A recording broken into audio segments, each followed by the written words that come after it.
I arrived for a dinner gathering. I had paid for a private event room at the Red Fern Brasserie. It was one of those restaurants featuring exposed brick, Edison-style lighting, and menus listing chefs' pairings instead of daily specials. I'd made the deposit several weeks in advance. $715 secured the room.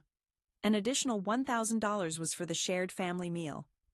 We had 15 people on the list: vegan dishes for Nora, no red wine for Aunt Nadine Fowler, and gluten-free bread for Uncle Howard Granger. I made sure to cover every detail. That's just how I operate.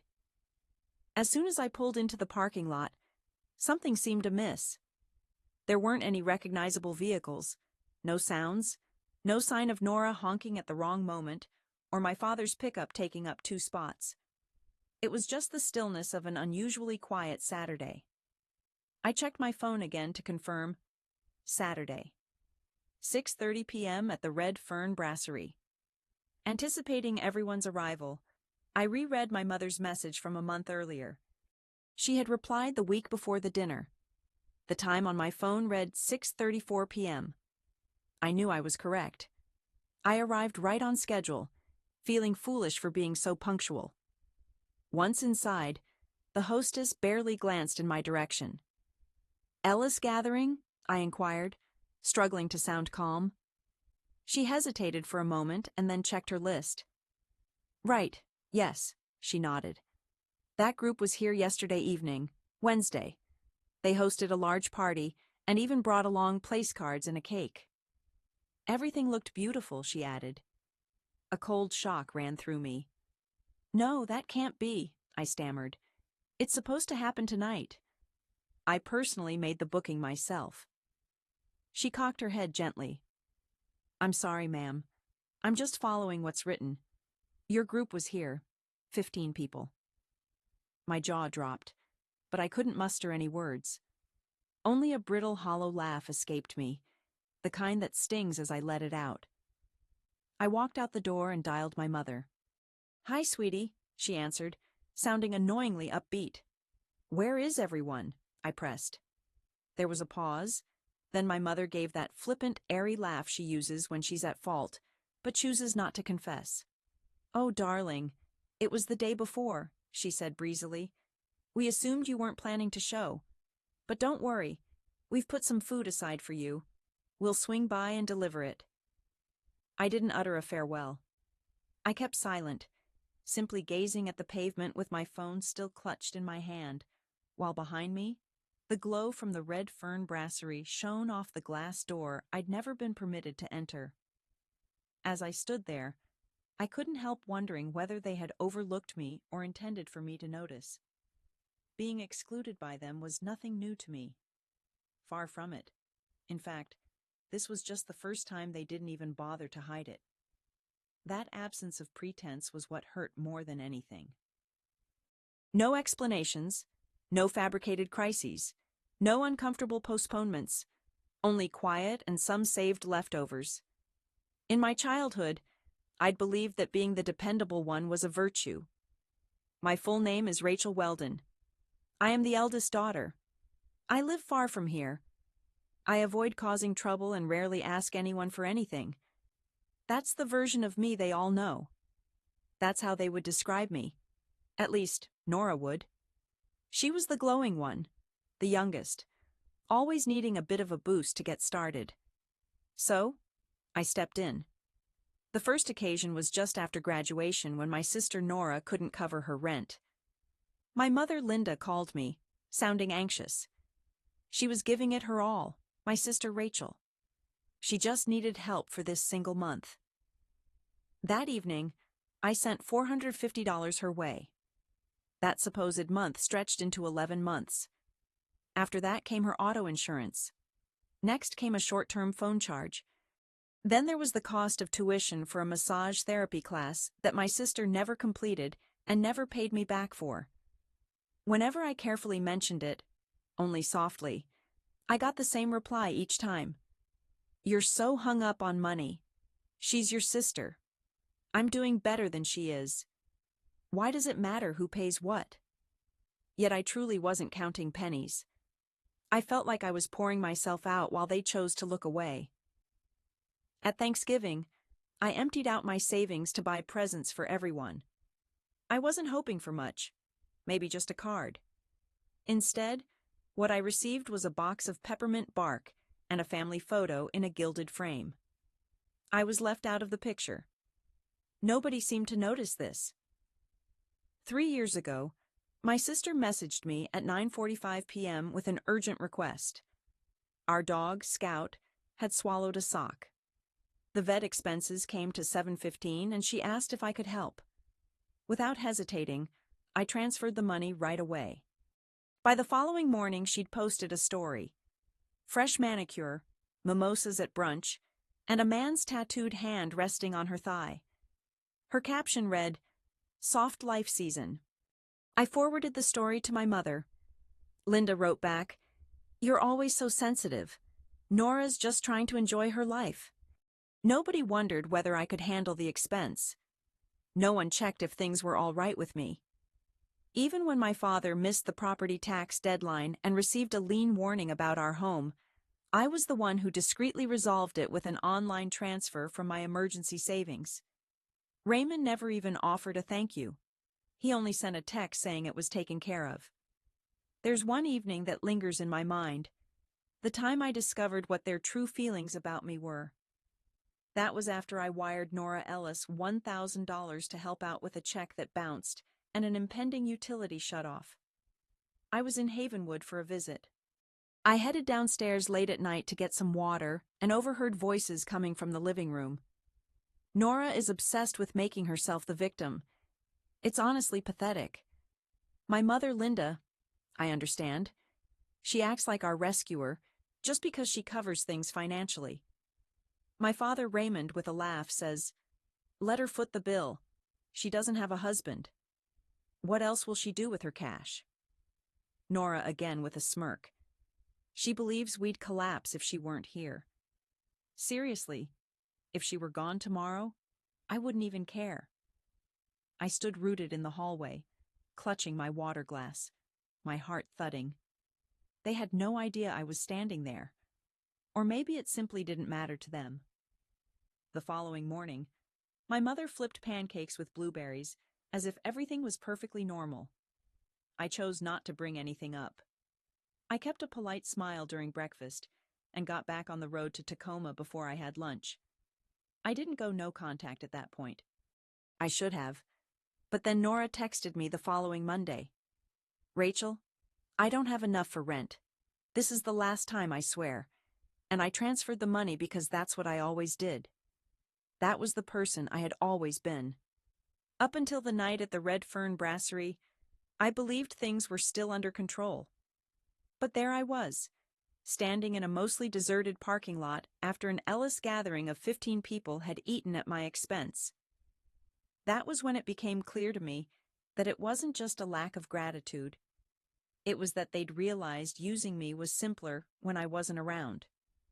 I didn't drive to Havenwood after that. I sat in my car, switched off the ignition, and just stayed parked. Almost nobody was in the lot except for a few valets in high-visibility vests, meandering in slow motion. From inside, I heard others tapping their utensils on their dishes. I found myself behind the window, invisible. The quietness felt suffocating. I sensed it drift through the car, heavy as mist. I reread the text one more time.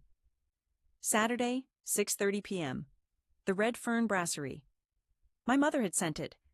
I had even responded, "Confirmed." I made sure the deposit was paid. The week before the dinner, I sent 10 messages altogether. Every single one was sent by me. Not a single reply. Nobody bothered to fix the date. They were aware. They all understood. Yet they still showed up. Just left me out. My hands were trembling. It wasn't because I was cold or angry. It was something deeper. The sort of trembling that comes from realizing I've been silently begging to be heard for years, and none of them ever listened because they never needed to. I pictured my sister, Nora Ellis, grinning with her mouth full of cake.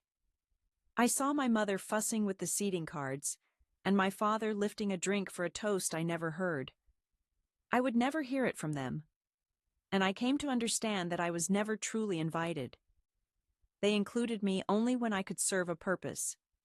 They put up with me when I was footing the bill, but I was never genuinely desired. That reality weighed heavily on my heart, but it didn't overwhelm me as I had expected. Instead, it gave me a sense of balance. For a long time, I convinced myself that being relied on was enough. I told myself that love might sound like constant demands. I believed that family could appear as bills cleverly disguised as affection. Yet real love isn't measured by how much someone wants from me. It's defined by whether anyone is there for me when there's nothing to gain. Nobody had ever been there for me. I'm not sure how long I stayed sitting in that spot. Maybe an hour passed, possibly longer. In those silent moments, I felt something inside me split. It wasn't a violent break, but rather the slow, quiet opening of a seam, gentle, gradual, and impossible to reverse. Tears didn't come. I didn't reach out to anyone. I didn't let out a dramatic yell into the darkness like you'd expect from some film protagonist. I simply grabbed a receipt from my glove compartment and started running the numbers. Starters, vegan main dish substitution for my sister Nora, sparkling cider for Aunt Nadine, and a tip of 18%, $2,128. That's correct.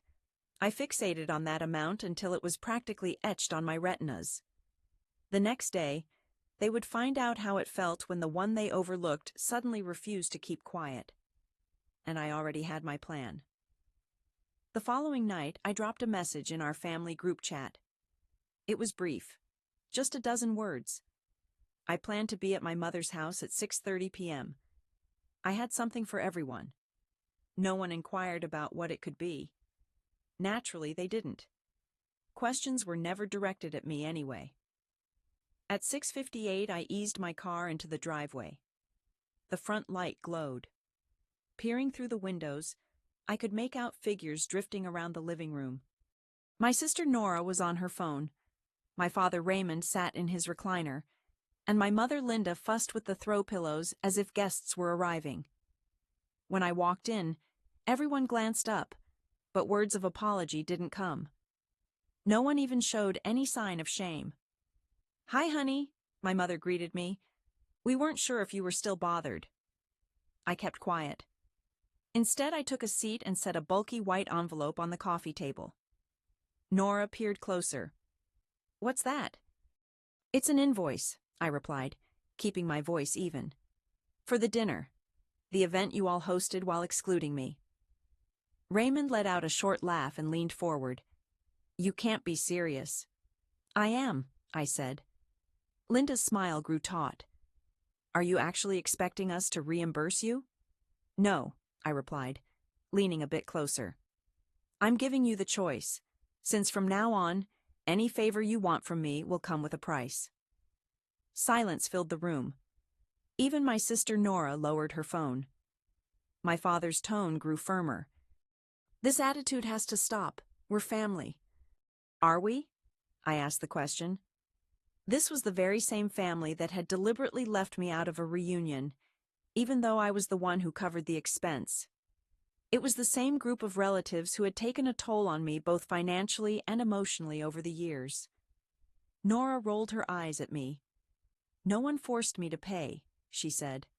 "That was my choice." And that was the moment something broke inside me.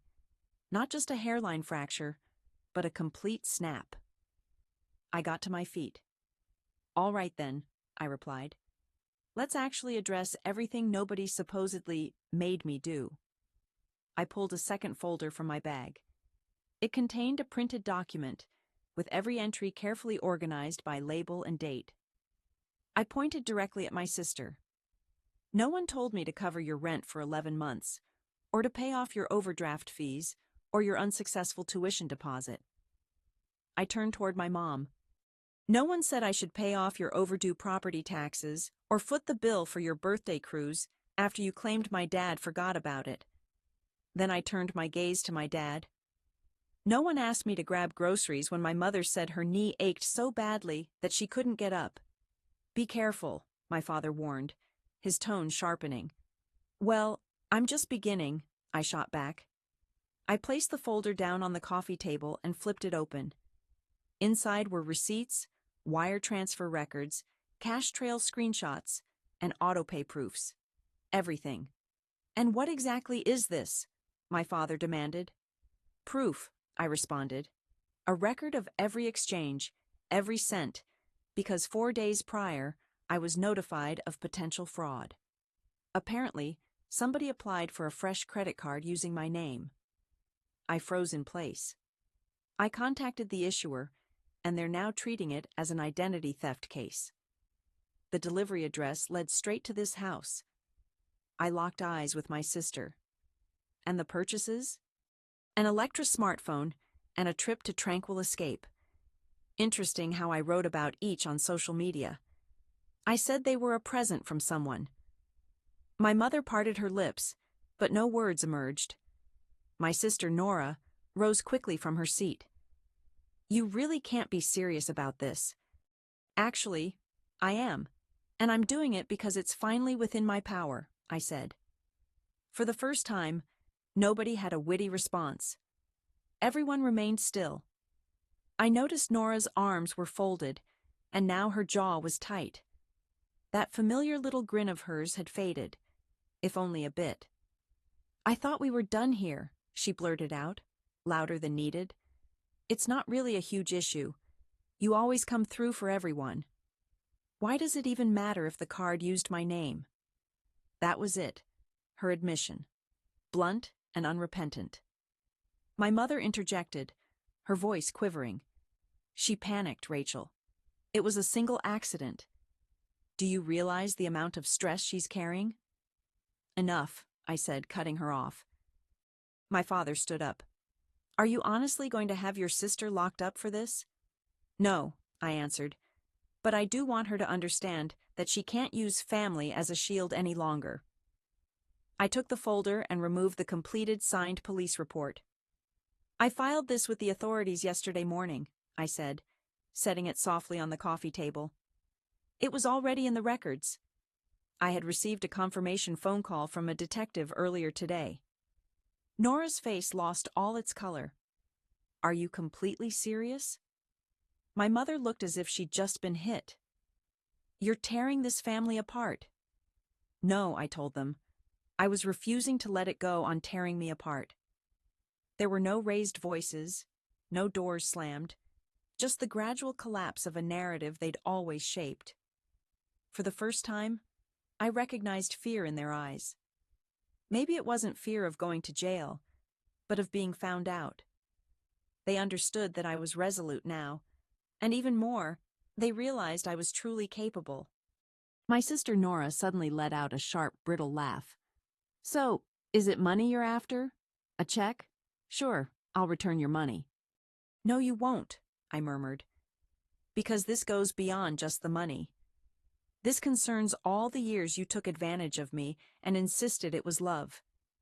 Every time you left me depleted and told me I should feel fortunate to be needed. There was silence. Then my father, Raymond Whitmore, stepped forward and spoke in a deep, subdued tone. He asked if I believed this made me a hero of some sort. Standing tall, I replied, No, it simply means I am free. I began to walk away, still holding the folder. As I moved, I caught Nora muttering something under her breath. My mother, Linda, started to weep quietly. My father, Raymond, stayed completely still. Just as I reached the doorway, I heard a voice coming from the far side of the room. It wasn't any of us speaking this time. Joel Chambers, my cousin, the reserved one who never participated in dinner conversations, never picked sides, never asked for anything, spoke up. He quietly said, I'd like to cover my portion. Everyone in the room turned toward me. I cleared my throat. I specified that I meant for the dinner, saying it was only right. I added that I knew the date had been changed. He explained that he had been present when they joked about keeping it from me. Looking at the floor, Joel faltered. I stayed silent. In a quiet voice, he apologized. For the first time, I smiled to myself after an entire night spent awake. "Thank you," I said softly. I exited the room, not because I had achieved some sort of victory, since there was nothing to gain, but because at last I had quit participating in a game I had never consented to play. The following morning, precisely at 7:42 a.m., my phone started to ring. The caller ID was hidden. I picked up and was greeted with, "Hi, is this Rachel Weldon?" An unfamiliar male voice inquired. "Yes, that's me," I replied. "This is Officer Stephen Perez from the Tacoma Police Department," he stated. "We're investigating a report concerning identity theft and the unauthorized use of a credit card. The account address matches my parents' home." I shut my eyes tightly. "Yes," I confirmed. "That's accurate. We plan to stop by today to talk with the people in the house. There's no obligation for you to be there. We just wanted to inform you." "Is there anything I can do for you?" I asked. "No, ma'am.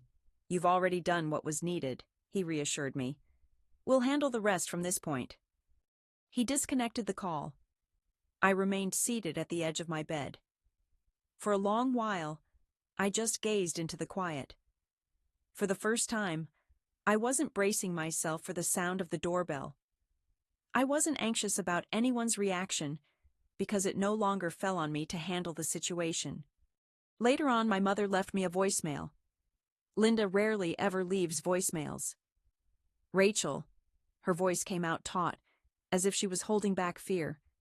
"They came, the police. They arrived this morning, and I was still in my robe. Raymond hadn't even had his coffee. 3 officers. They requested that we all speak with them." "All of us? Rachel?" I let out a shaky breath. "They explained that someone had opened a credit card using my name and said the suspicious charges were linked to this address." My voice wavered. "They requested to inspect my sister's phone." That's when the story began to unravel. My sister, trying to exit the room, mentioned she was running late to her job. The officers instructed her to remain seated. I fidgeted, argued my side, then finally gave in. She insisted there was no fraud involved. "Rachel? She's always the one who helps out." I assumed Rachel wouldn't mind, but then they reviewed her messages and screenshots. One message I sent to a friend mentioned using my sister Rachel's information to book Tranquil Escape. Rachel is too detail-oriented to let something like that slip by. It didn't matter. This went beyond just stealing. There was clear evidence of intent. That evening, I received another phone call from Detective Randall Beck, who was now in charge of the investigation. "We have sufficient evidence to press charges if you wish," Detective Beck informed me. He asked if I wanted to take the next step, and I hesitated. Instead of answering, I spent time scrolling through the flood of new messages filling my phone. My mother wrote, "We can fix this together. Let's just talk." My father messaged me saying, "You're going to destroy your sister's life because of one card." My sister texted, "You're so selfish. If this goes through, I'll lose it all. Is that what you want?" I almost laughed. Nobody worried when I felt like I was falling apart. I let an entire day pass. Then, for the moment, I returned Detective Randall Beck's call. I told him, "Hold off on any official charges, but I want this documented. If she interferes with anything in my name again, I expect action right away." Detective Randall Beck agreed to my request. And in that instant, something inside me shifted. Not because there was an apology, nor because they had changed, but because for the first time, I let myself put that burden down. The following Monday, my mother reached out once more. Her tone was gentle, almost unnaturally so, as if velvet covered a sharp knife. "If you truly want to make things right," my mother said, "come by the house so we can have a conversation in person." Even though I knew better, I decided to go. Everyone was present. My sister, Nora Ellis, was balled up on the couch, covered in a blanket like a hurt animal. My mother, Linda, was pacing the room. My father, Raymond Whitmore, stood with his arms folded, silent. "We're only trying to bring healing," my mother insisted, taking a seat opposite me. "We understand you're in pain, but this has become destructive for the whole family." "No, I said Nora did that. All of you made that choice when you decided it was simpler to take advantage of me than to truly involve me." Nora wouldn't meet my eyes. "I didn't think you'd actually involve the police," she said, her voice faltering. "Who does that?" I answered. "Someone who's been pushed to their breaking point." My mother reached out for my hand. "We'll pay it back," she promised. "You don't need law enforcement involved. We can handle this within the family." I withdrew my hand from hers. It was ironic, I thought, since she had never offered that option before they arrived. Her expression made it seem like she expected me to give in, as though she still couldn't see the truth. I was done fulfilling the part she'd written for me. After a pause, my father finally spoke. "You're not flawless either, Rachel," he said. "Do you think this suddenly makes you some sort of hero?" I met his gaze without flinching. "No, it just means I'm finally free." I pushed back my chair. This time, no one tried to intervene. No one pleaded. I walked out. As I stepped through the door and listened to it click shut behind me, I realized it didn't feel like I was departing. It felt like liberation. A month later, I was already gone. I had crossed state lines to Evergreen, signed a lease in my own name for a tiny upstairs apartment situated in a tranquil Washington neighborhood, where nobody had ever heard of my last name or Nora's, and where the only knock I ever heard was from the mail carrier. In this space, peace wasn't something I had to strive for or prove myself worthy of. It simply existed.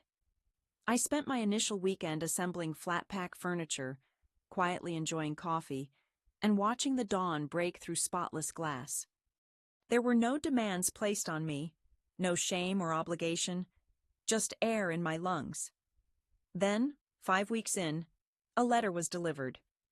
With no sender listed, it was addressed in precise, careful script. Enclosed was a single page, carefully folded, and a check.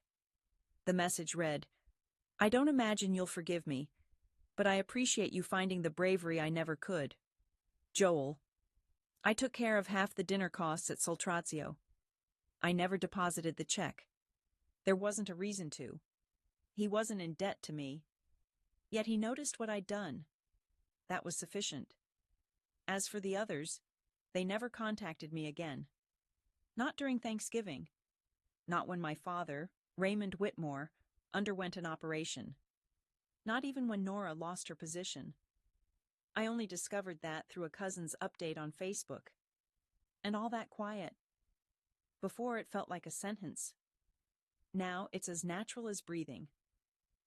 Recently at the supermarket, somebody from Havenwood spotted me. "Hang on, aren't you Nora Ellis's sister?" they asked. I gave a smile. "No," I replied, "just that simply. If I choose calm over making amends, I owe no one any explanations. I just breathe in and move forward."